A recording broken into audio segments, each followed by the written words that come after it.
with the Mr. Rogers thing, getting dressed on air. Hey, boys and girls. Welcome to the freaking dirt. You better not quit. I'm going to bust your ass. You're looking official. You're all dressed up. Pop that collar. It's a beautiful day in the neighborhood. So let me...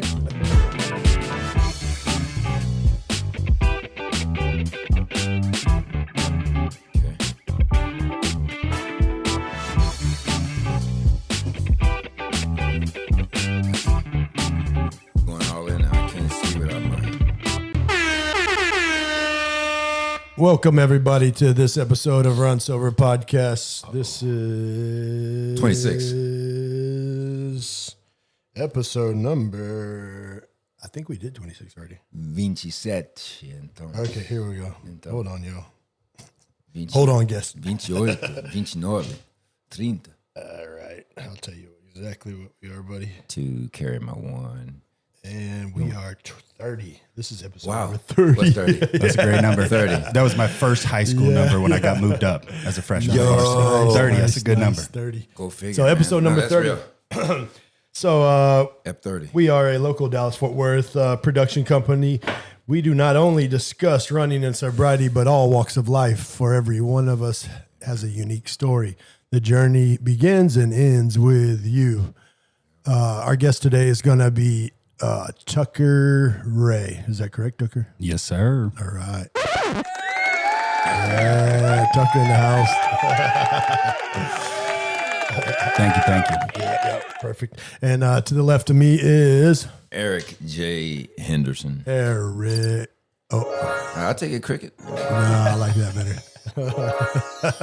Eric J. Henderson, and I am Brandon K. Veltman. Oh, BK, damn. That was a bad guess. That's Bad guess. DK. Yeah. So today, Tucker, we're going to talk about. I'm going to dig into. I said that Tucker has many faces. Was one of my quotes I said, and so he deals with. He's a pickler. Okay, I don't know anything about pickleball, but so I'm going to talk to him about pickleball. He is getting into running right now, so he's been running, and he's going to do his first. What is it? What are you hitting? 100K. 100K Nice. coming up. All right. So 100K is coming up. I think that is Bandera, right? Yes, sir. Yes. I'll be out there doing that 100K too. Get them 62 Sweet. miles. And he's also a photographer. So if anybody wants to follow Tucker Ray Photography, I would suggest highly. I think what all do you do paid events for weddings, and what all do you do actually? Yeah, I shoot a lot of weddings for sure. Bread and butter, though, would be kind of like branding work, portraits, things like that. But I'm steering more away from the wedding type of work because I'm following kind of my passion right now, and that's the ultra photography stuff. Oh, no. So. Dang. So a little bit when I met Tucker, we were at Cocodona actually, and he was crewing Chad, which Chad ended up number 11 at Cocodona 250, which was fucking amazing. I'm still in awe because he's a Dallas Fort Worth native. So, Epic. Crazy. Epic. So he was crewing Chad and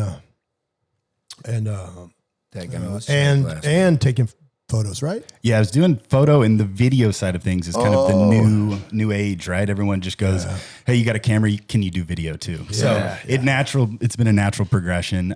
So I'm putting together a little video for Chad because obviously he was running that race for the Cystic Fibrosis Foundation for his son. So Yep. it was the least I could do. It's a balance between crew first and then photo and video, but sometimes I've got to put the crew hat down and be like, hey, give me this shot right now. And he's like, can you just hand me that real quick? That's awesome. I totally get that. So let's start though, Tucker. Let's go back to childhood days.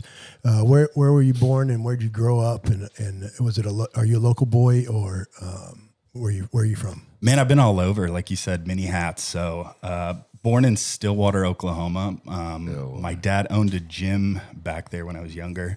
So I kind of grew up in the fitness space.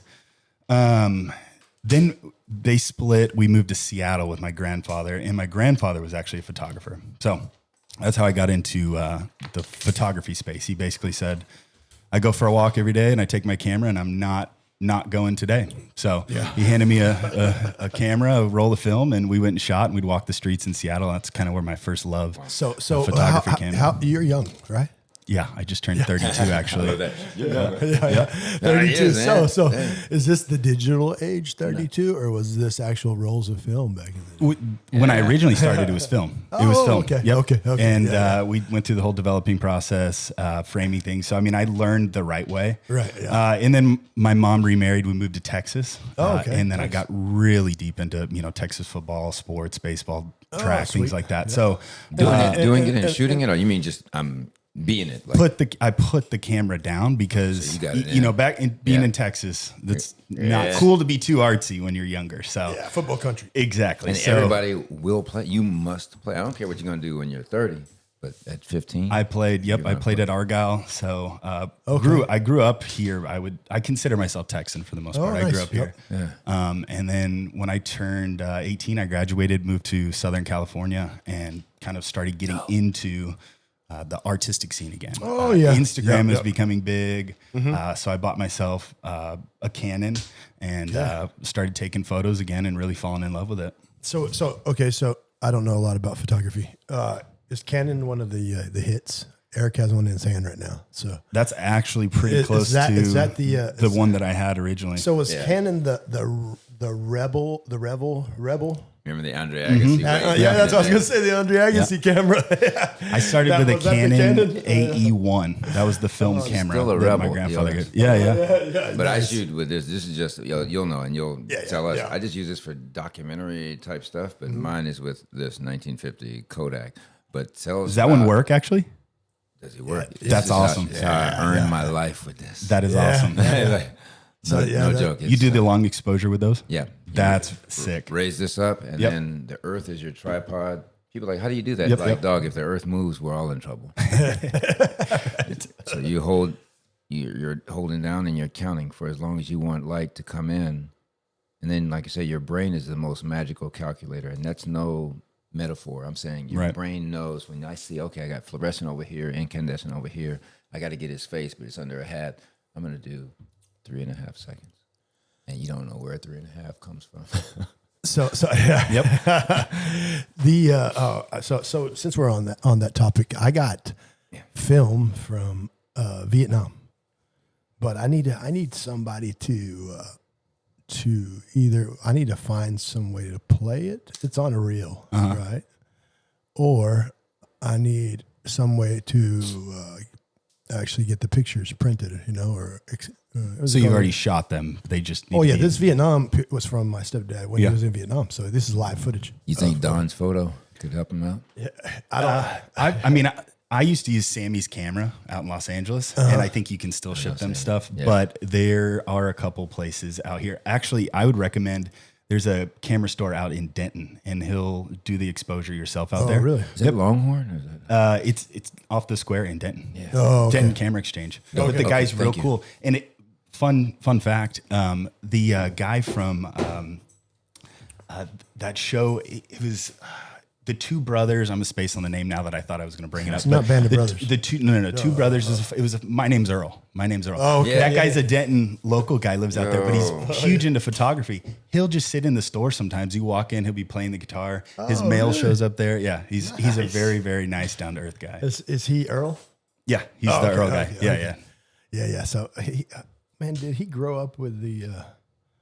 Was he part of the whole? Who are those two boys that sat on the side of the supermarket or the knockoff 7-Eleven? What were those guys' names? Out there? No, Or is it a show? no. Show. One had long hair. One had black hair, and God, what are their names? Bob and something else. Oh, you're talking about they were the directors of the movie. Yeah. The Slurpees. Slurpees. There you go. It'll come to us. Sideshow Bob, not Sideshow Bob. King of the Hill before it was a cartoon. I forgot. It'll come to us. Yeah. I love those Texas stories. Even growing up here, and you coming from Seattle and landing here at an age where the fitting in is not. How old were you when you hit here? I was first grade, so it was. So that's a I good was start. fresh, But still, fresh. it can be, where y'all from? You can get a little bit at 5 years old, but not a whole lot as if you were 15.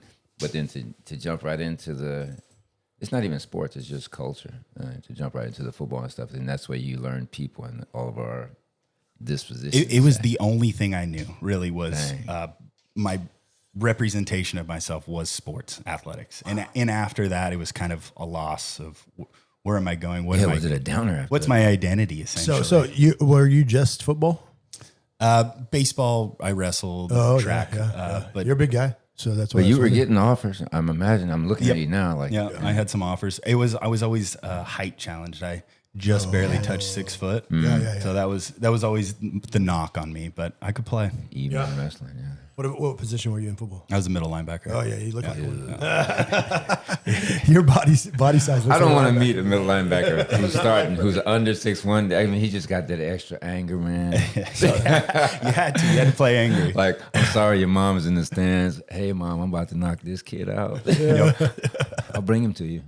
It was cool. I mean, wrestling. You come from the mixed martial arts and fighting world and stuff. So I dabbled, but I wasn't. obviously no I striking, but it's an independent sport to where it's on you, right? If you don't go do the work, that was how the wrestling was for me. It was different. Like it was a team. We showed up. Like today, we ran. Right? We all showed up. Yeah. I probably wasn't going to do 10. I was driving over and I was doing the math in my head. I go, we probably pushed 6 today. That feels good. And then you just jump right out and go 10. I go, all right, sounds good, right? So as a team, you kind of you kind of go further. But when you do those solo sports, it's on you. So you win or lose, it's on you. And it's a cool having both of them.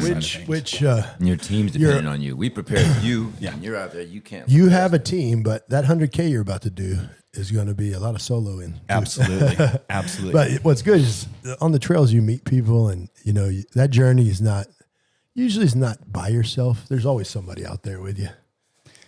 So it has been the biggest driving factor of why I've enjoyed getting into the running is being with myself. I tend to enjoy a lot of my runs without headphones. I never have been. Today, no watch. I loved it. We were talking about it on the run. I just said the other day, I set out on a run, didn't even start my watch. Just took off. What? No watch? Bling, bling. Just to run for you, to run for the act of running. It's amazing. Yeah. So kudos. And that's I thought you were talking about you with no watch. I'm like, and I love it because I'm watching you and I'm like, dog, you get it because what it does is I keep going back to your brain is much smarter than you are. You think you're just out, no watch, but your brain is, if you listen to your body. And tell us what you said when we were running this morning. Like some people, they'll mess themselves up by following their schedule exactly during the race. You can say it better. I mean, what is a good coach? They all tell you, right? Run your own race, right? Like you train for this, run your own race. And every single time you get out there and you see what the other person's doing. We're competitive. We wouldn't try and do this if we weren't competitive.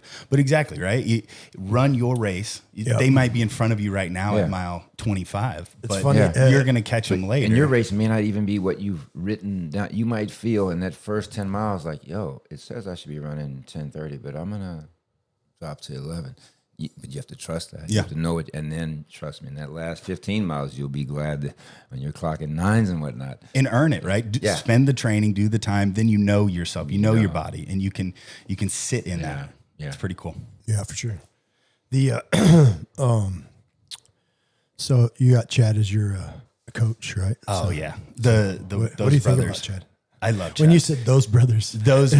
Are they both coaching you or just Chad? Sean definitely has. I think he does it just naturally. He's just he's a nice guy, Super nice guy. Chad has started his running business and his running coaching, which I think is long overdue. So is he? I did some volunteer work with Chad with Blaze Trail. Shout out to Blaze. And there was another guy there. I forgot his name. But I think he's part of Chad's coaching. Tristan. Yep. Yeah. Tristan's awesome. Yeah. Tristan's awesome. Yeah, kid's fast great too, dude. man. One of those Very kind of smart. guys. I met him just randomly on the trail, and he's moving through the woods like a freaking deer. Yeah. Flips around like, "Hey man, are you good?" And I knew I was good. He just wanted to say hello. I was like, "Dang!" And then he took off, and I'm like, "Good God, that dude was born in this." He invited me to go run this last week. I said, "I'm busy, dog. Busy every time. I'll catch you like week 8 in this training I block. got to roast in Not the week oven. 2. I got to develop some filmus in the bathtub right now. Yeah. So also, you crewing Chad at Cocodona, you were with Nick Peterson. Dude, Nick that dude's amazing too, man. The most solid human being I've ever met in my life. That's the one and only time outside of Arkansas Traveler. He ran past. I saw him at an aid station. He said hello. That this guy texted me on my birthday. Oh, it's sweet. so genuine. Like his energy just oozes off the guy. It's so cool. At Karen's race, we were packing up at the end, and it was cake batter for all 50K of it or whatever. And we're looking up, and he's packed up the whole aid station by himself. Wow. So already finished. Yeah. Nice. And that's just the kind of people he is. I mean, Yeah. Those people, if you meet those, you got to keep them around. They need to be held up on a pedestal. Yeah. And the sad part is somebody like that probably doesn't give themselves enough shine, enough credit. Yeah. So what's funny is we were down in Austin, and I was like, Lulu, I get to run with Nick, and I was all giddy, like we're gonna run Town Lake with him and his girlfriend, right? Yeah. And she's like, oh, no, he's way too fast. I can't run with you guys, But then when we actually do the run, we're clocking like, his girlfriend runs a slower pace, and very sweet girl too, and, or not girlfriend, that's his wife. I'm sorry. Yeah, wife. Correct. Yeah. And she's a very sweet lady. And so we stayed with her the whole time. I was like, Lou, you could have stayed with us the whole time. It was very simple. But she, in her head, this guy that's doing 100-miler in 15 hours or whatever, he hit that grasslands with a straight face. So it was like, no way I'm going to run with him, But I'll give you this one. So I had the shoe on the other foot experience just recently where Chad and Sean or Tristan or some of those guys, right, go, hey, let's go for a run. And deep down, I'm going, I am going to slow you down. Like, it's not going to be fun for you. Feel that, yeah. And so I like to ride bikes and stuff too. Yeah. So I was riding recently, and I met a couple friends, and we went for a ride. And I'm a bit faster than they are, and they every time we'd stop would just go, "Hey, we're so sorry." And genuinely, I go, "No, I'm having the best time ever. I like riding with you guys. Yeah. It's not even on my radar that I'm thinking about." And so I'm hoping, to all those fast guys out there, that's the way you feel too when you run with me. Yeah. But you know what it is? It's good for them, I think. Mm-hmm. So it's just to run with somebody that's a little slower than you sometimes. Yeah, it's good for that person. I don't know how to explain it. Maybe their ego or something like that, to bring them down a little bit and earth them a little more. Ground them. You're a badass. You're a badass, and usually they're willing to just run at your pace. Mm-hmm. I'll stay with you. I'm going to run with you. I'm going to stay with you. Yeah. So when I invite people out, even the ones that are like, I'm not a fast guy, but some think I'm faster than they are, and they'll be like, nah, I don't want to run because you're too fast, And I was like, if I invite you out for a run, I'm going to stay with you. Yeah. I'm not taking off be that guy. and leaving you. You know what? Even if we're in the woods, I'm not going to do that. So if you're getting the invite, I'm staying with you at your pace. You know what I mean? That's actually makes me think that's an interesting topic, because that's actually how I got into the ultra endurance type of space. Was I'll give you the quick version. A buddy of mine, this couple years back, he invited me out to, we've got a place in Colorado, and he said, hey, there's Mount Yale, a couple 14ers over by you. Let's go check it out. I said, sounds great, man. He goes, how many miles? Running? 6 miles. At this point, my cardio experience had been 1 day a week on the Stairmaster, and no endurance training.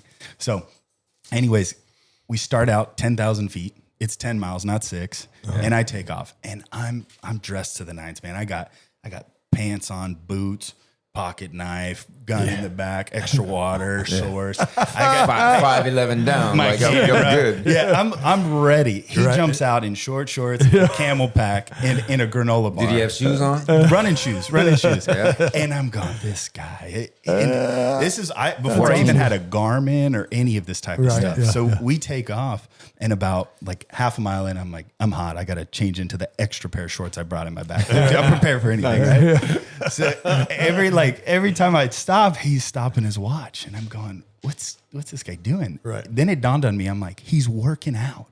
He's not just out hiking, he's working out. And there was no comprehension, trail runs, speed, high, like none of that was on my radar. Wow. But anyways, same thing. He goes, we're going to stick together. We're going to do this. We're going to do this. And about probably the 6th or 7th time I stopped, he took off. I was like, thank God. I go, let me just take photos. Breathe. Yeah. Let me take photos. And tired of enjoy what I interval want. training with you. Yep. So anyways, I nursed myself down. I got down, sat in the back of the truck, and I go, man, this is so cool. Time to get it. Yeah.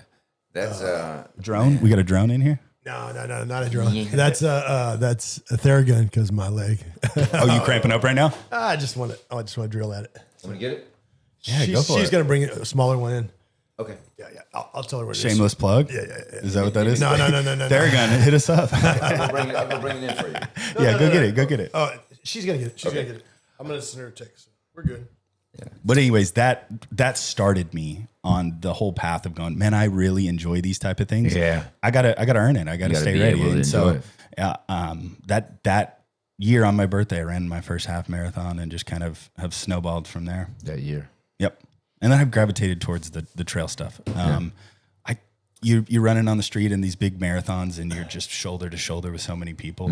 And then you watch a trail running documentary. It's one person out there on the trail by themselves. And you're going, that looks nice. I like that. And it is nice. Like I was saying, even in races, you spend most of the time by yourself. Then you'll choose, like I love running. I was in this one race and I bump into Darren, the owner of Trailhead. And we just spent. He was my old baseball coach.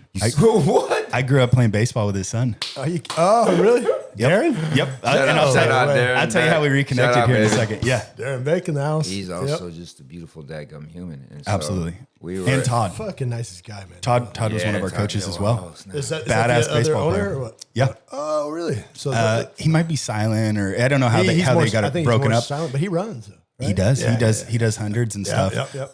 But he was a great minor league catcher, I believe. Wow. What? Yeah. Really? Yeah. Awesome. Damn. Well, dude, I'll tell you what. I was at mile 26 and I crapped out on injury, but I was like, well, what are we gonna do?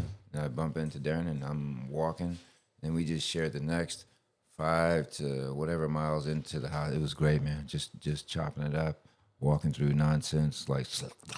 Oh yeah, grasslands. Y'all right? That's what it was. Yeah. It was that year. It was real rainy, right? Yes. Yeah. Slop fest. And that was that one. Yep. Both of us. Yep. Yeah. I saw y'all guys. Yeah. I went by you, and I DNF'd that race. Both of us. That was our first. Yours and mine. Race together. And then I got over to like you say there are those pride moments. No, DNF.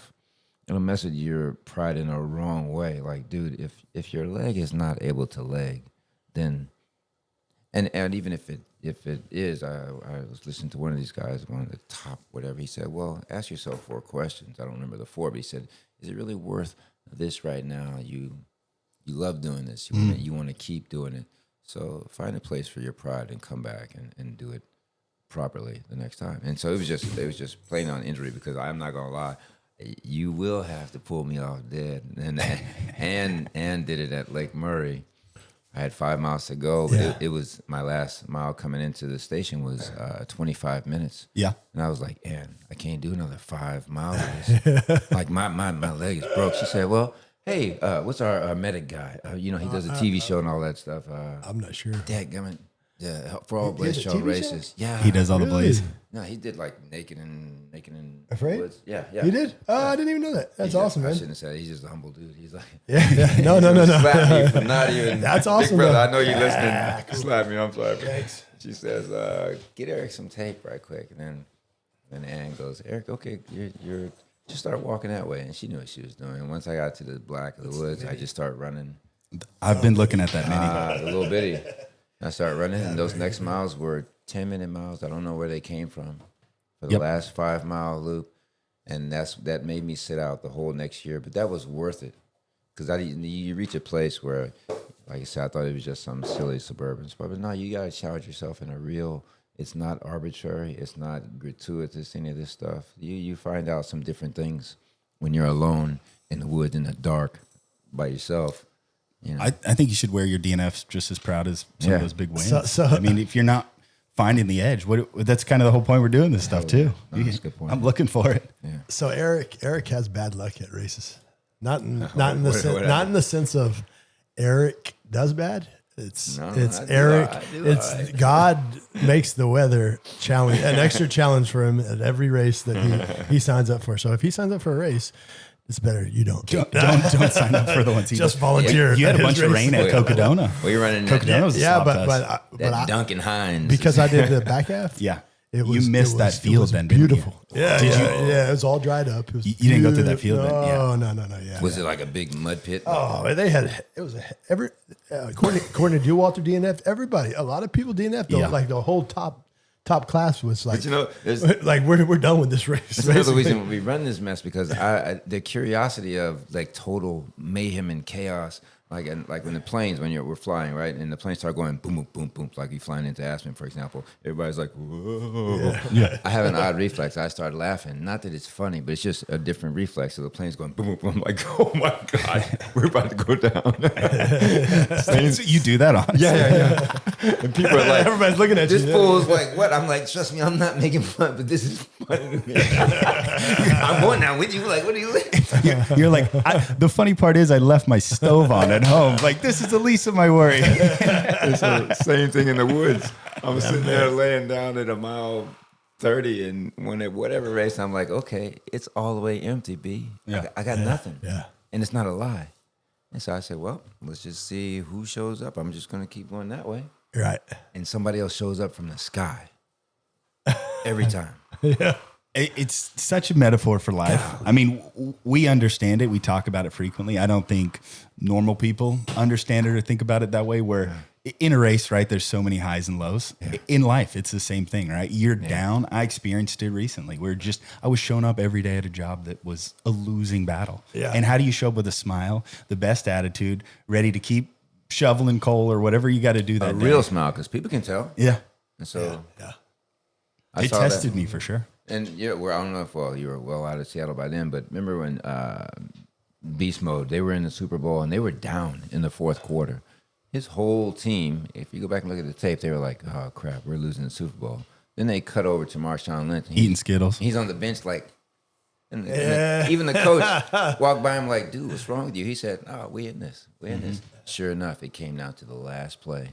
And the one dude that told you we're in this, They don't hand him the ball. Yeah. I won't go there, but that's the thing. And so if you can muster a real convincing yourself, or not even convincing, like it's got to be an honest joy. And so that happens. And I'm like, you know what?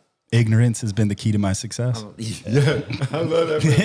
Exactly. I didn't know no better. I ain't trying to figure it out, but I'm happy for some reason. Yeah. Yeah. That's beautiful. Let's touch on pickleball. All right, let's do it. Yeah. So I want to know about it. I've never played it. Pickleball I've seen the plays- courts, and it's everybody has a pickleball racket in their trunk nowadays. yeah, you got to. Yeah. So pickleball plays actually a crucial role into like this whole space for me. So I was telling you on our run, I basically had this job that I worked fully remote. Most money I'd ever made in my life. Never had to leave my house in sweatpants, and I had the house. 3 years before that, everything I owned, I was in my car basically. Right. And I had a big house, a yard. I was living in a good neighborhood, a dog, the girl, everything. And I couldn't have been more depressed in my life. Right. Somebody goes, dude, you got to get some vitamin D, like some sunshine, and you got to get some community in your life. Like I'm a very social person, so COVID was tough too. And you're going, you can't just wake up and go stare at a screen all day. So pickleball was suggested. I don't half do anything very well, so I dove headfirst into pickleball. Yeah. And through pickleball is how I actually met Sean.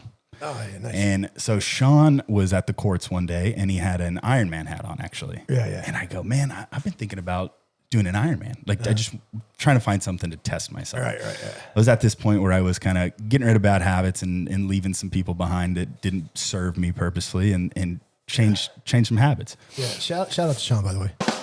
And 100%. great brothers. Yep. Yeah. And for the longest time, Sean was the king, right? Because I didn't know Chad yet. So Sean was the pinnacle. So Sean Still is. became King he has a pickleball brand and everything now. Sean has a pickleball company. He dove into pickleball more than he is into running now. He's great. But actually, Sean and I just signed up for a 5K next weekend. But we were having a conversation about how we've dialed back the pickleball because running's priority right now. He's got a last man standing race coming up on November 22nd. So I'm going to go down and help out with that and hang around. That'll be cool. Where's that at? I want to say outside of Austin. Okay. Yeah. Fake the funk on that one. Yep. Yeah. So I'm doing High Rocks that morning, and then I'm going to drive down and go hang out. Are you a with High them. Rocks guy? First one I've ever done. Oh, okay. So I photographed a High Rocks in Dallas last year. It looked fun. I just basically have friends that are telling me to sign up for it and stuff. For sure. So, anyways, but through that, I met Sean, and I just go, hey, man, I got this crazy dream that someday I could do Leadville, right? It's the most publicized 100-miler ultra whatever. That's not a crazy dream, by the way. Of course. You can do it. At the time, I just go. Yeah. It felt weird saying out loud, right? To say it out loud. Yep. Anyways, I go, I think this year I'm just going to go up, maybe help just volunteer. I'm going to check it out. I just want to get a lay of the land and enjoy Colorado. And Sean actually goes, hey, I'm doing the race this year. So naturally, I just invited myself. I go, hey, if you didn't mind, I'll bring my camera and I could do whatever. I'll keep the drinks cold. I'll sleep in the car. Like you won't notice I'm there. Yeah. So he goes, yeah, come on with it. So that was actually one of my first exposures into the ultra space. Yep. And that's where I met Chad and his mom, which, by the way, his mother and my mother are like twin soul sisters or something like that. Like, they should be best friends for sure. Nice. They're the same person. Anytime I'm with their mom, I'm like, I feel like. Are they friends? Soon to be. Soon to be. I keep telling them to get together, but they're both very similar. They don't need anybody else. They just hang where they're at. But that was. So let's dial it back a little bit. You did say you came to Texas with mom. What happened to dad? So my dad's always been in the picture. My parents split when I was 2. Okay. And my dad remarried, and he was in Texas. My mom actually met a Texan, so it just kind of worked out, and so they moved to Texas. Oh yeah. Both parents in Texas. Sixth grade is when I moved in with my dad, just needing like a male role model, male figure in my life. And then I was with him until I was 18 years old. Nice. And then I moved to Southern California, kind of get some sunshine and enjoy something new. I was in a small town in Texas at the time. Argyle's big now, but it was small when I was there. Yeah, nice. Yeah, that's Texas awesome, man. So the pickleball, and so you're saying Sean, he's not a pro at it, is he? To the average Joe, he's a very high level player. Yeah. So he's humble though. So he probably he can go anywhere in the country and just drop in a tournament and be. He's high level. Like for people around here, he can whoop up on anybody. Yeah. And he can play with anybody that's probably not considered pro, like getting paid a living to do it. Yeah. He's a very, very good player. Today on the run, we were passing the pickleball court, and you were like, "It's similar to ping pong, right?" As you said, if they're good at ping pong, then they might be good at pickleball. Is that correct? Ping pong players pick it up pretty well because we grew up in Rex smaller Center, ping pong in Oak Cliff, Red Bird Rex Center. They kick you out the neighborhood if you couldn't play ping pong. We could teach you right now. You'd be pretty good. Yeah. Nice. What about Eric's a longer guy? So like his those longer limbs, so that even makes it even better, huh? Yeah. Good head on him too. It's a precision over power game. So that's the double knee braced ladies will whoop you at a rec center. If they got 2 knee braces and in an attitude, watch out. They're going to whoop you. And they probably put some money on the game. That's like 1972 racquetball gym. It's the racquetball fad right now, for sure. It's the new racquetball. Watch out for Jim. Did they wear goggles yet? The sports goggles? I do intro classes. Yeah, goggles are recommended, not required. Nice. So are you a teacher then? If you say you do intro classes, I'm a coach. Yeah. So I'm considered a pro, but not pro as in you're getting paid for the get certified to do it. Okay, Yep. So I've coached at some different facilities and I still do some coaching. So what's your level compared to Sean? on a good day. Sean definitely. I want to hear could some. whoop I on want to him. hear some shit talking. Actually, I want Sean to come back later and say, no.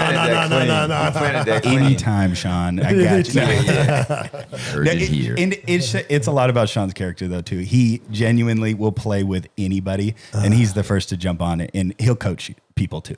Whether you're like an intermediate or a beginner, he'll jump on and he'll coach people. So what about like if you have somebody totally uninitiated to it, has seen the thing blowing up? You've taken somebody like that into like, all the time, yeah. Like, dog, I don't even like the thing, and then he gets out there and it's like, oh, this is what it is. My favorite is to do those intro classes. Like genuinely, if all three of us today, we have got 4 people, it's perfect. We all could go play, and I could teach you guys in 30 minutes how to play. And you'd be useful in the rules at least in 30 minutes. Yeah. Oh, shoot. It was kind of like my way of paying it forward.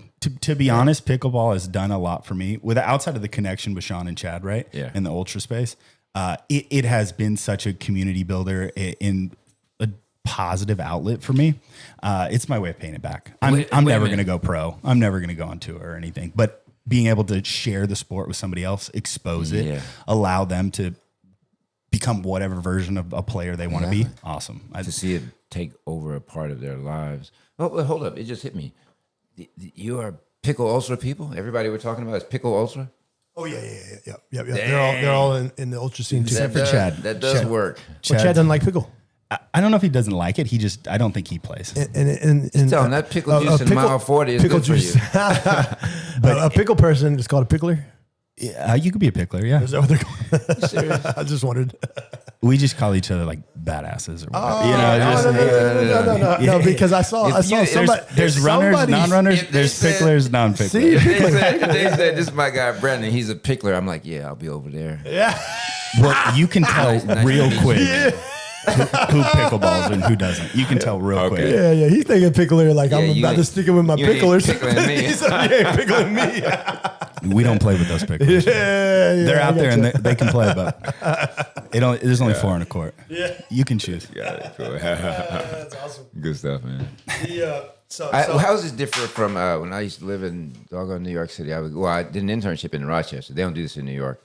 Way back in, you think paddleball? 1995. Yeah, and so they're out there in the middle of winter. Yeah, in some nice courts that remind me of pickleball courts, if I'm thinking correctly. Are the dimensions the same? Or? Similar. Yeah, SoCal has paddleball, and they won't. That's been around forever. Yeah, paddleball's been around for a long time. It's similar. I think the ball's different, and the paddle is different. Okay, it's more wood or more. They're wood. Yeah. It just looked crazy to me in Rochester, New York, in December to see people out there because Rochester's no joke in the winter. But they played all through. It was mostly a fall and winter sport. I was like, "What is this?"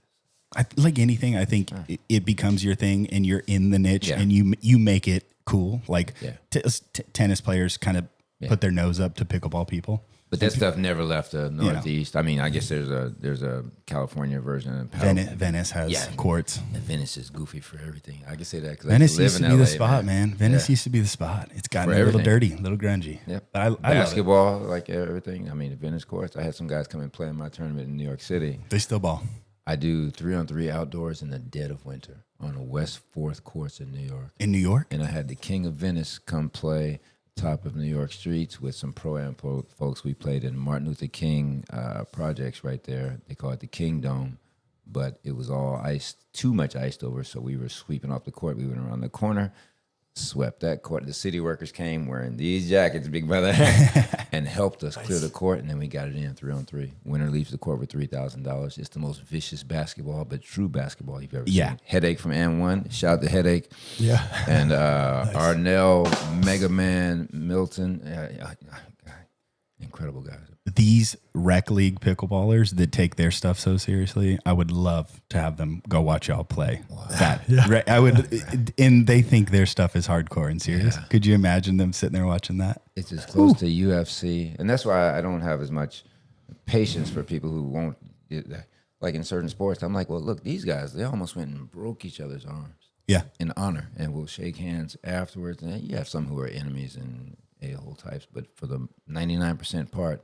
Because if you remember when it first started, Brandon, these guys weren't getting paid money. And so they would interview him and they'd say, what do you do? And he'd say, well, I'm a 3rd grade teacher. Not joking. Right. Yeah. I'm an insurance sales. Actually, one of the teachers was one of the baddest. A lot of teachers because they had time to train. Yep. And so I was like, wow, these guys are the nicest guys you meet. Do you miss it? New York. With the playing like that at that level? Oof. Well, number one, with headache and them listening, I never played at that level. But I will tell you this. You'll know you've been somewhere if I'm on the court. And I have witnesses to that. And so I still, I do miss that kind of, because I made a point to get introduced to New York by going to every court I bumped into. So I lived right across from Marcy. And people are like, you going to Marcy? I'm like, dog, you have to just be yourself everywhere. I can't change the way I talk. I'm not changing the way I dress. People can look you in the face and know whether you're real or not. And then, and like I say, and some people would be like moving into Bed-Stuy and complain. I'm like, well, look, why do you move into the zoo and complain about lions? But you've actually moved into a garden and you don't see that it's a bunch of freaking flowers around you and good people because you walk around scared like that, and that's an insult. So I said, well, I'm going to go dead off in the middle every day. I'm going to play ball. I'm going to hit enough jumpers not to get slapped in the face because you can overplay your hand. And then it worked out. To become a pickler. Yeah. He's getting a kick out of it. I'm sensing there might be an intro class in his future. Going to get your British accent on that. So you're a pickler. So to become a pickler. Bro, come on, bro. Come on, bro. How much does it cost? Like, give me a rundown. A gear spin for a newbie. What's a gear spin? Do I need the sweatbands? Bare bones. You could start like everybody starts. You could go to Walmart, buy a $10 paddle. The shoes are getting fly though, man. The shoes. Hold on. They have their own shoes, dog. You got to. Oh yeah. I almost bought a pair for no reason. Yep. No. Why though? You got to see it. The honest answer is stability thing, just like running, right? There's sliding a specific, back and forth? There's a lot of lateral movement. Court game. Which is actually why being a linebacker, I benefited from that because it's a downhill run and then a lateral movement. Oh, nice. And so it's a lot of, it's filling the hole and moving laterally. Yeah. Why do you say downhill run? You mean get down here? As a linebacker, it's what you ran downhill, right? Okay. That was the term, I guess. Yeah. Get him on some other Texas. Oh, no, biggin. What's wrong with you, boy? Running uphill, you're slow. Downhill, I'm going to run you over. Yeah, that's true. But bare bones, you could get in a $10. That's how I started. I bought a $10 paddle. We went and played. A girl at a park gave us a glorified intro, taught us how to play. We had no idea what we were doing. And immediately I go, I'm hooked. And I started talking to people at the park. I would go, what paddle's good? Like, what should I do? They referred me to a paddle guy. I met him in a parking lot. He opened his trunk and it was like, what's your play? Yeah, OG paddle deal, like selling guns, bro. Yeah, he's like, what's your play style? And I'm what's your play style? And I did not answer the question. That's a Breaking Bad scene. What's your play style, bro? That's awesome, man. Did he have shoes in the truck too? No. Dude, on the real, I like that start for running and whatever because people can quickly get into gear madness. And I had this thing in my mind when I was running in New York for all those years. Earn your next pair of shoes. Earn your gear. Just a little mind game I play with myself. Because you can, and matter of fact, I'd make a point to see the guy with the nicest gear in Central Park and go run past him. Yeah. And people say, oh, New York, there's always people out everywhere. Not on Sunday morning when it's 5 below. There's only 2 people in the park. And this is the most beautiful one. I see this guy, he's running, then he hears me, and I see this fool speed up. I'm like, oh, shoot, now we got to do it. And so who's going to give first? It's 6 miles around, so I caught up to him at 110th Street, and we got like 4 miles to go. Man, at the end of that, I just turned out. We didn't say a word, but I just said, you didn't say you don't have to. Thank you, man. Yeah. That's interesting. 12 million people and only 2 people in Central Park. That's interesting. It makes me think, because I believe it, right? That Spartan mindset of earn your next pair of shoes, right? That you don't need it to go out and be hard. Yeah. But with the industry and how everything's evolving and shoes and style and all, especially being from the creative side of it, it's something that I question with myself a lot too, because I love the gear. I like the gear. Exactly. Yeah. Like you're going to catch me eyeing new shoes, talking about them. I mean, Trailhead, I might slide in on a weekend and just sell some shoes for you. That's what I do part-time. I'm in sales, so I enjoy it. I could talk about shoes all day. Ask Jason the next time you go up there. He said, Eric, he bought these DNF shoes. I said, what are I said, because I bought the $250, the high top from Hoka. Hoka. And that, the ones with like a sock. those joints are real. I bought the blue and red ones. I said, but you can't not finish a race. Right. That's the one you DNF'd in? So I won't DNF that. That's right. Because they're so That's like expensive. custom DNF shoes. You're this fool who paid $250 for your shoes. Look at you laying on the trail. That's real motivation. So on the kits, and when I say kit, it's like a European Dutchness. football, like the kid. So the shirt and the shorts or whatever you want to call it. What do you wear on pickleball? Yeah. Can you wear sweatpants or what do they dress as? So I have gone down the rabbit hole with shorts. And is there brands Are they for about as long as mine? There are brands for pickleball shorts. I don't like any of those. Are there brands for shirts too, like pickleball shirts? Yeah, for sure. You know how the runners wear singlets? Yep. A lot of them. Yep. Is there a certain? I think they just Do you basically dive? No diving. You No don't. diving. It's like sandpaper. The courts are rough. So okay. if you just, I got you. If you kneel down to tie your shoe, you're coming up with. Okay. Yeah, they're gritty for that. So that purpose. controls the speed of the game in a way in your head, right? With the ball. Well, with your movement, like if there were spikes behind the backboard, and when I drive for that layup, I'm gonna adjust my speed, and For so sure. I'm not gonna dive on a pickleball court if it's like that. I mean, Yeah, for sure. but the grip is so good because of that, so you can still get your speed. If you're diving, you're getting worked. Like they're working you. Meaning, like if you're flopping all over the place, you're not under control. You're not playing properly. Your transition game sucks. Like those are the things I would say. I mean, seeing it's more of a chess match, right? Like good, my shot gives me this opportunity. Their shot determines which one I give back. Right. Probably playing defense or mixed martial arts, right? So that's like the ping whatever pong. you show me, I got 3 moves off of this, and then you shifted here. Now I got 2. You went there. Now you fucked in this one. I got you. You know. Brandon, that's the ping pong because like if we get on the table, I do my honorable Negro thing. We're all good at it. So I'm like, I'm gonna keep this fool in that corner. Yeah. And then when I wanna, bam, we're going over here. Yeah. So is that sort of ideology with Absolutely. It's you're setting if you people can up. control somebody? I'm like, no, stay right there. You're Is talking this to him is too, this like singles? So doubles? singles and doubles completely different. Singles, you're playing a little bit more tennis. A lot of those guys tend to go towards that. It's fun, better, more cardio, bit more physical. You can really rip into a shot. Doubles, you're going to play more strategy. It's very rarely do you hit a winner. It's a small court, 2 people. We could basically stretch our arms out. We should be able to cover almost the entire court. Okay. So very rarely do you hit a winner. So it's a shot to set up a shot to give you another shot kind of thing. So it's really what you're trying to do there. That's what the high level players are doing. So if you are, like I said, diving all over the place or running backwards, hitting between your legs, you're getting work. They're just playing with their food basically. Okay. So in Grand Central, they did that. They played inside the cage just like they do the racquetball. Yeah. And have you seen that one where you're in a clear cage? It was a pickleball match. I passed by and I'm like, that's not. They're actually doing it. Oh, you're talking about padel. Oh, is that what that was? Oh, yeah, my bad. Yeah. It's a bit bigger. Padel, yeah. That's big in Europe. It's starting over here too. So that one's more of a mix between pickleball and tennis, I would say. That one's fun. What is it? It was So vicious, man. padel, it's like actually racquetball in tennis, a bit more of that. Okay. So you can use the walls. You smash off the walls. It's a bit bigger of a So court. it's like indoor pickleball. Indoor pickleball. It's like racquetball without a ceiling to the walls. Big in Europe. A big glass cube. Well, not always. I mean, sure, the gyms aren't like, but you're playing in the middle of Grand Central in this big glass cube. And like, Yeah, padel's huge speed in was Europe right now. impressive, Yeah. So do you work at this place or you own it? No, I used to work. Okay. I started just coaching.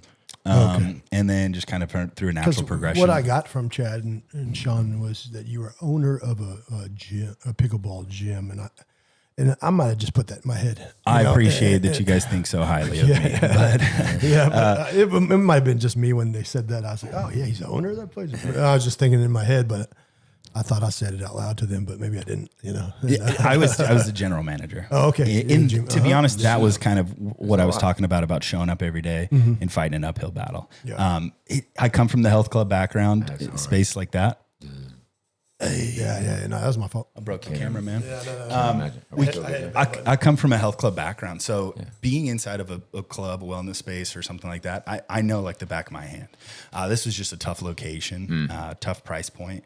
They're a new franchise group, so they're fighting an uphill battle. But anyways, I'm back in the sales world. So I sell fitness equipment. I work for Life Fitness and Hammer Strength. So I design weight rooms. Nice. I do the athletic education market. So I work for this company, and we design like for UT or Texas Tech, UNT, and I do the athletic space and rec space and stuff. So I work with strength When you coaches. say that, you're going to these colleges, or are you setting up an alumni's gym at home with a UT? No, I work directly with like the strength coach for the Texas Tech. Okay. Texas A&M.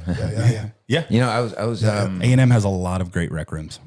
I work down there a couple of days a week, 3 days a week at the, that's right, at the Bush School. But I was wondering if you could let us know this. What have you seen as the evolution? And I think you've already let us in on it, which is hyper specific applications, because people would normally think back in the days, okay, A&M, of course they have bang Life Fitness, you're all good, but you're doing specific like situational type setups, or is it all commercial? I mean, for your commercial clients, what's been the biggest evolution there over the past 10, 15 years? Like what's moving now that wasn't the nature of this market before? 'Cause I don't know how people sell equipment like that. I mean, So I would think the high rock stuff, right?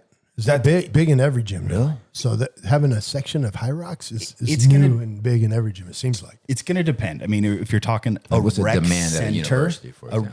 I'd say a rec center over the last 10 plus years has transitioned more into more of athletic looking spaces. Wow.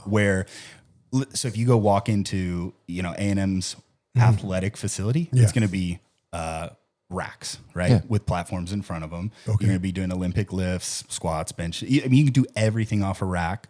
And then if you move more into like the rec center space, you're thinking like health club, Bali's, but they'll do everything from, you can do a yoga class or a spin class, but you watch, these kids are on the racks, spending their whole workout there. That gym is right here, and then just down the street is the student rec center. If you didn't know better, you don't know who you're looking at. Yep.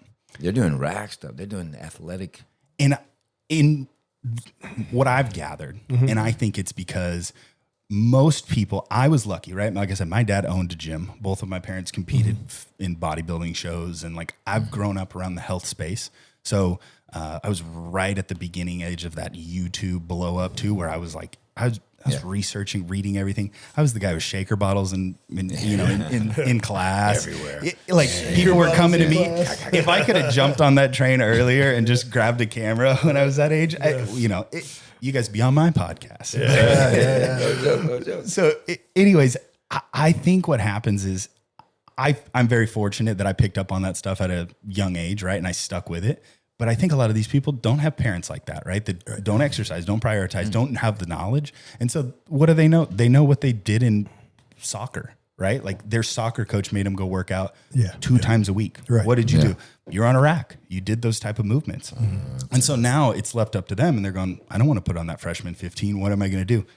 I'm going to go to the rec. They're doing functional stuff. Yep. And so the recs had 3-4 racks. Now they've got 24 racks or whatever, right? Yeah. So because those 4 racks were always full. And then the bicep machine, nobody was on, right? And so then they go, well, we're just going to add what people want. And so that's kind of my idea of how it's changed. Actually, I walk into there's a Planet Fitness there. I walk in just to see how, I stop the gyms because I'm running on the streets and doing like body weight stuff for now. But I see most people, they're on the racks and the dumbbells and kettlebells, like more than they're on the machines in the very middle of the gym. So the treadmill and then the free weights, we're calling. Turf's a big thing, the functional space, to have space, where a lot of places are removing equipment. Like you'll see in order, necessarily, I don't say it's less money turned in or something, but now it's going into flooring or the functional space or the turf, right?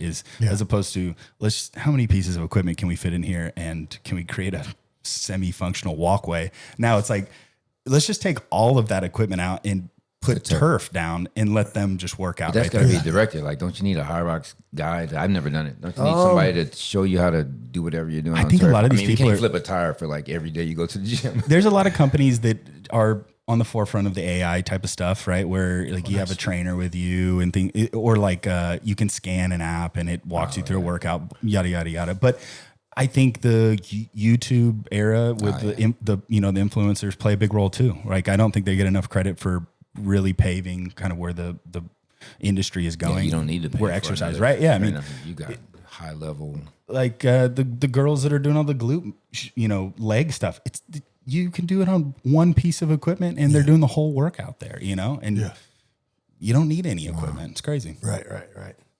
That's awesome. Hey, I just added a question to my little question bank. So this is going to be off topic, and I'm going to fire it to you.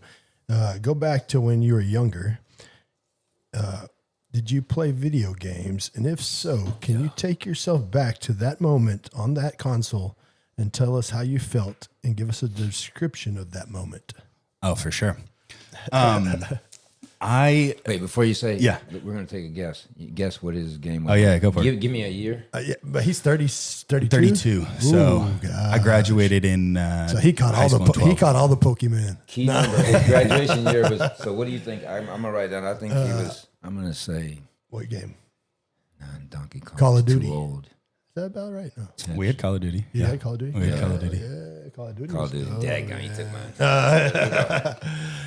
mine. Go ahead. Tell me. So I mean, So what? So first, what console was number one for you? So I was the original Nintendo. I mean, we had a Nintendo, but the one I vividly remember was Xbox what came out, and Halo. That was. Oh, Halo. Yeah. So that was the opposite of Call of Duty. Basically. We were right.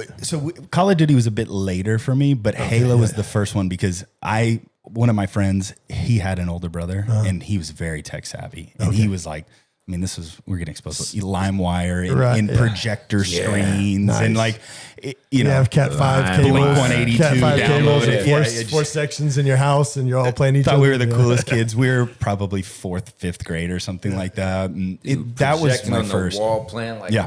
with high speed. It's like, It was the future. real time reaction. People would want that now. But I mean, I've never been huge into video games. Right. A lot of the video games I played were sport video games. Yeah. And with So Madden, this was pre Madden. Mortal You played all the Kombat. Madden. yeah, Madden or whatever. And this was pre like online type of stuff. So you would just like we would go over to somebody's house and play a video game together. Mortal Yeah, Kombat was one of those like. Yeah, it was a social thing. For sure. Instead of sitting at home by yourself and online talking to somebody you don't know who's on the other end. Yep. I don't know how much, because I'm the same. I think of it in that light, but I don't know how much of an old head I am when I say that, because maybe they get the same experience that I, because they're like, I am hanging out with my friends. Yeah. Like, who are you talking to? That's something. I'm not sure what that is. What's gonna blow?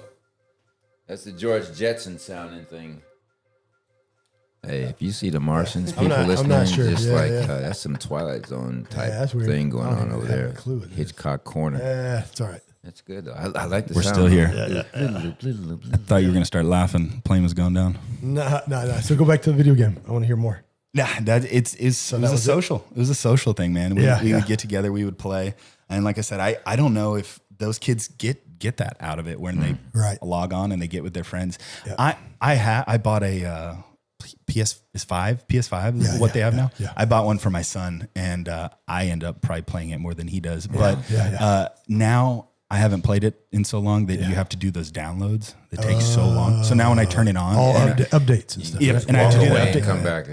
Now I just get frustrated, like I'm 65 years old trying to log into my Facebook or something, and I I go the hell with it, and I just put it down and I go do something else. That's funny you mentioned that. I have a PS5, and I bought 2 games online, and now it's just codes. You don't get the disc anymore, so you got to download the game. When we bought it, I guess for him. And I haven't downloaded either one of the games, so I just basically blew the money because one of them, is Get Skate, it's free. One of them's a Call of Duty, and it's probably there's a newer Call of Duty out by now. Yeah, as soon as And you then, get it and downloaded, then it's the new. other one was NBA 2K or whatever. That's a which fun there's one. probably I like doing every my year. player on that Every one. year a new one comes out. You know what I mean? So I it's like my player on that I one. probably got last year's model of that one too. So it's like Dude, now 2K it's was useless. huge in basically, Harlem, to own man. those. So you're not a video game guy? I was until all the kids just started spanking me. Yeah. So I was like, once online became a thing, and they got to sit at home all day, and I got to go to And work. now there's a freaking I come back major from at all work, and your I'm just colleges. getting spanked by kids over and over again. I'm just like, it's not fun anymore. Losing over and over again is not fun. And you have teams, college teams now, scholarships, whole nine. It's like, I talked to a guy the other day at the gym, and he was saying how his friend makes a ton of money, drives a Lambo, he does the Twitch streaming type of things like that. But the guy tells me, he goes, I'm miserable. He's like, I'm doing 14-hour days. Like, yeah. Because everyone goes, oh, he's so lucky. He drives a Lambo. He plays video games. He goes, he's miserable. dude, it's the Corvette at the back of the You Safeway got parking lot. everything and- You know, Yeah. Cause nobody's going to scratch it, right? the manager. Oh. But he's got, if you manage a grocery store, you're not leaving that thing. And so there's always the vet. I remember we were growing up, there's always a vet at the back of the Safeway parking lot. And that's the manager. So we're almost cracking that hour. So I got one more question for you. Shoot. What is your favorite movie? I'm a huge movie buff. Huge. Nice. I Me write too. first Me one too. we've That's what I had wanted to in know. 30 Yeah. episodes. Everybody says, "Oh, I don't want to watch movies." I don't know. What's a movie? It's my life, man. I write scripts too. don't. I write. You Yep. do? Yep. Nice. Yep. Like with a pen. Yeah. Typewriter. So I've got a felt that, typewriter addiction. Hunter S. Yeah, Thompson? it's S. Thompson up there. I know. I saw it. That's actually a dope Hunter S. Thompson. That's going to be the proof with AI. Like, if people you have to be able to write first and to throw that conversation into your whatever. Right. But anyway. Yeah. How are you going to use that tool? Like we talked about that. So tell us about that. So, which by the way, I'm watching a Scorsese doc on Apple TV. I don't know if you guys have watched it. I haven't seen it yet. Nope. It's I gotta see that. 5-6 part series. It's great. Really good. Nice. Dives into Scorsese, his ups and downs, all that type of stuff. Yeah, he's one of my favorites. And Orson Welles is mine. I'm watching him. Yeah. That brain is ridiculous. Oh, yeah. So, off the dome, favorite movie is Casablanca. Wow. And- Shout out. and Shout it out has a little- Casablanca. yeah. Going back. It's got a little backstory for me, but I'm a sucker for a little romance. Yeah. But it was one of the dudes were first so movies. clean. Yeah. It was one of the first movies I saw that really exposed me to like art and me enjoying it. Right, going back to that identity thing. All I had was sports, and I was kind of told I was a dumb jock, and that was the identity that I wore. And my best friend, his brother, was huge into books and movies, and like it just basically I started watching all these movies and started reading these books and just was like, there's substance to me, man. It's waiting to get out. So That's everything. Casablanca is a big one. I like The Graduate. Oh, nice. That's a good one. Goodfellas for sure. I mean, who doesn't like that? That one's cliche to throw up there, but I do dig that one. Man, that's awesome. Yeah, that's cool. What about you? Lost Boys. Lost Boys? Have you seen it? Who is that one? Man, you need to watch it. It's a horror movie, but it's like That's probably why. I mean, I'll watch it, but horror movie's probably not up there. You got it? Is it over here? I saw you at Fight Club stuff and Pulp Fiction. I've got a Pulp Fiction. And I got Boondock Saints. You like that? I got to show that, you. This is the back of my office. You'll see Saints, the space I've got. I had something of. I don't, man. But it is my favorite movie because it was my favorite when I was a kid. That's in my office. Wow, that's dope. Very cool. Huge music guy too. Yeah, that's awesome, man. Yeah. Yeah, it's because it came out when I was a kid. That's why. So I'm sticking to like, I'm a big Goonies fan and a big Lost Boys. Yeah. Those were both when I was a kid growing up. So that's why. I mean, I love every never movie saw though Goonies, that I see these days. I'm like, they're amazing, man. You go back and watch some of the old ones and you're just like, you know, I show my this get son. greenlit? Yeah, I show my son. He was like, nah, Dad, this sucks. Did you see one battle after another? The new Paul Thomas Man, Anderson movie. I just saw. One battle I after loved after it, another. man. I loved it. Police hit it. just writing That's it a down good ride. fast. Yeah, That's a good ride. I saw it in the theater. Yeah. When did it come out? So that was the last, Just the last recently, one like a I month just ago. saw. Yeah. Oh man, I loved it. Man. Yeah. It was good. It's a 3-hour movie though, right? 3-hour movie. It doesn't feel like do it again. Most Yeah. of them The only part that feel like the only it. part that feels like it Chase is scene. that chase scene. Chase scene. Yeah, we're in the car and they're going. All right, I got a and good it's like, story for you, yes, real it's quick. just- So, a friend of mine I used to play beach volleyball with in Southern California, Manhattan Beach. fun. Every Sunday that wasn't Big football fun. Sunday. Love sand volleyball. That's vicious beach volleyball down there, man. Oh, yeah. I love that. It's a lot of fun. Yeah. He's a movie exec. He's high up there. And so I actually got to check out one battle after another. What he does is he goes around and screens it all over the United States. Nice, yeah. And he polls it with people and kind of figures out when's going to be the best time to put it to market, right? Who's it going to go up against, what time of year, all that type of stuff. So I got a chance to see it before it came out. They had 2 alternate endings. Yeah. Oh, wow. And then really?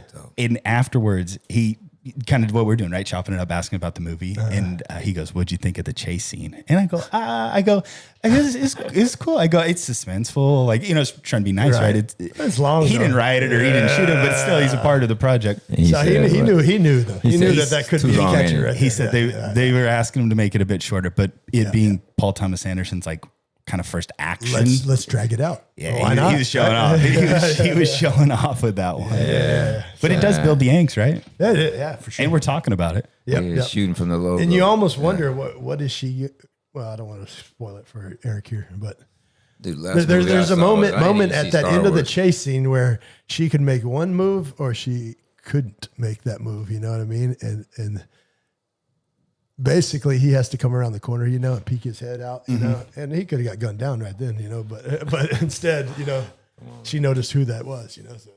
Yeah, I don't want to spoil it, but anyways, man, this is going to be the end of the episode, man, and we run an hour. So Thanks for having me. yeah, man, Flew by. Hey, I know we can do this again and again and again. So we will after Bandera. We're going to talk. We're going to bring you doubt. back in. Yeah. We're going to talk because I'm running Bandera too. So Are you? yeah. This is 100, right? Yeah, 100K. 100K. But it's a Western State qualifier for you. So, heck yeah. hopefully you'll do Be very first well. one? Yeah.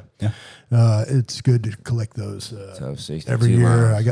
I got 2 years down now, so I need to keep collecting. But That's what I want to start focusing on, the 100K and the 50 mile. yeah, there you go. Hey, there's still time to sign up. Yeah, Eric needs to bump up 50 miler. Dude, now. I didn't even know I was going to finish today. The But rookie I numbers, love get that stuff up there, brother. We good. We're going to get that real fast. All right, we're out. Nice. I needed that run today. That was good. That's probably one I wouldn't have finished without Pickler. Just out of boredom. I gotta say, I was like 6, 5, 10 felt great. Yeah.